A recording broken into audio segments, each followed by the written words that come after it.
আমার আল্লাহ বলেন, হে পৃথিবীর মানুষ, হে আমার বান্দারা, তোমরা দুনিয়ার মধ্যে গিয়েছো, আমি তোমাদেরকে দুনিয়ার মধ্যে পাঠাইলাম।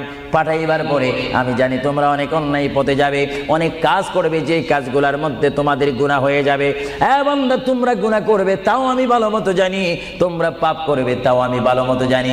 বান্দারে, পাপ করার পরে, গুনাহ করার পরে একাই কি মসজিদের মধ্যে তোমরা কেঁদেছো, রব্বানা যালামনা, বলেন রব্বানা যালামনা আনফুসানা ওয়া ইল্লাম তাগফির লানা ওয়া তুরহামনা লানাকুনান্না মিনাল খাসিরিন বলে বলে মসজিদে কেঁদেছো, আসরের নামাজ পড়ে কেঁদেছো, যোহরের নামাজ পড়ে কেঁদেছো, মাগরিবের পড়ে কেঁদেছো, এশার নামাজ পড়ে কেঁদেছো।